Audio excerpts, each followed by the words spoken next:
Welcome. In this module, we're going to take a look at a very important subject, data protection. And this is the first in the series of modules. And this is part of CIS control number 13.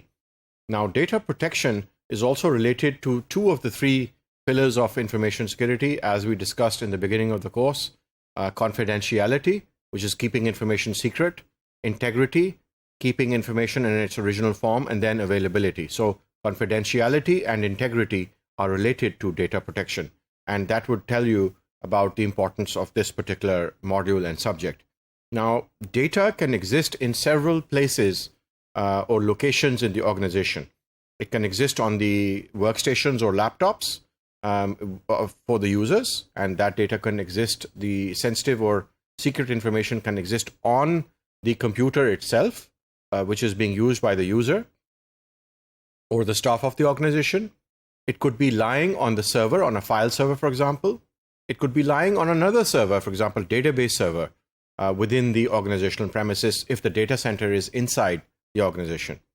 Also, this data could be lying outside the organization because the servers may be hosted outside the organization, or the data may be lying in a software in a software as a service or SaaS application on the cloud. Now, ERP applications these days are present on the cloud, and other applications are now available on the cloud, and major vendors like IBM, like Google, like Amazon, and other vendors like SAP, Microsoft, Oracle have all made their applications available in software as a service model on the cloud, and they charge on a subscription-based model. So if you use that, then your data will be lying in the cloud itself, outside the organizational premises. Moreover, the data may also be lying on your mobile device, on your handheld device, because all of the staff is using email, for example, on their mobile device, and now that data is present on your mobile device. And if you're using a certain application on your mobile device in the form of an app, then your important and critical data may be lying on your mobile device or your handheld device for all the staff as well. So let's move on and take a look at data protection in more detail. Now, this is the layout for the version 7 CIS controls. And as we have discussed, we are looking at foundational controls at the moment. Data protection is control number 13. And in data protection, this is part of the 8 or 10 modules for the foundational set. And before this, we've already taken a look at the basic set of controls. And after we complete the foundational controls, we're going to take a look at organizational set of controls. This is the system entity relationship diagram for data protection. On the left side, we have alerting, reporting, and analytics systems. On the right side, we have the computing systems on which data is being used or processed or stored.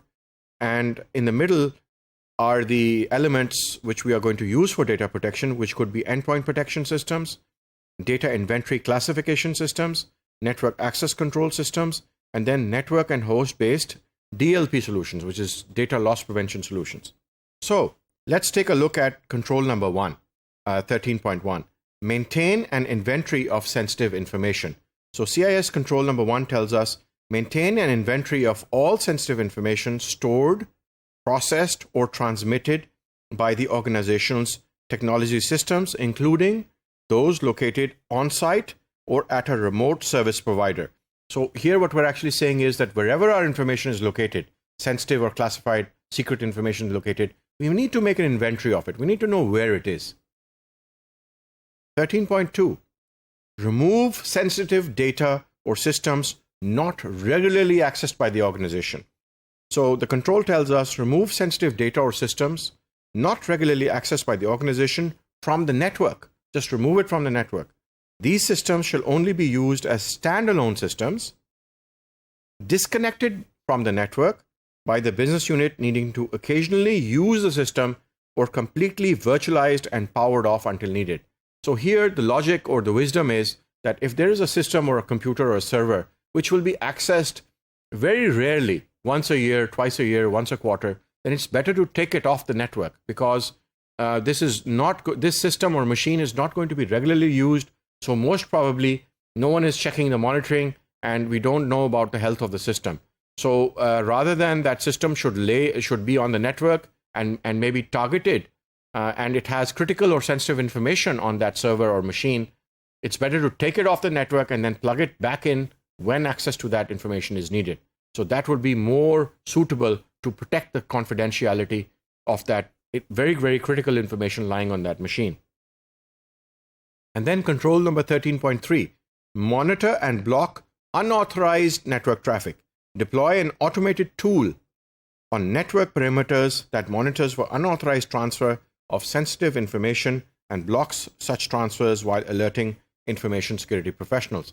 So there is a DLP, network DLP appliance or solution, and we can enter parameters in the configuration of the network DLP solution. Whatever traffic is going in or going out from that device, it creates a log.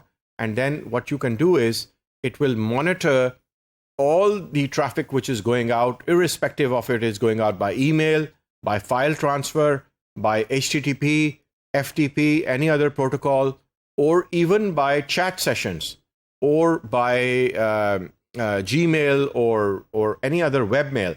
If that information is going out from the perimeter and is utilizing the bandwidth, the internet bandwidth provided by the organization, then that network DLP solution will be able to create a log, and then we can monitor to make sure that the critical confidential information is not being leaked out by individuals who may be trying to cause harm or trying to take advantage of that information for their own purposes. That's all that we have for this module. Thank you.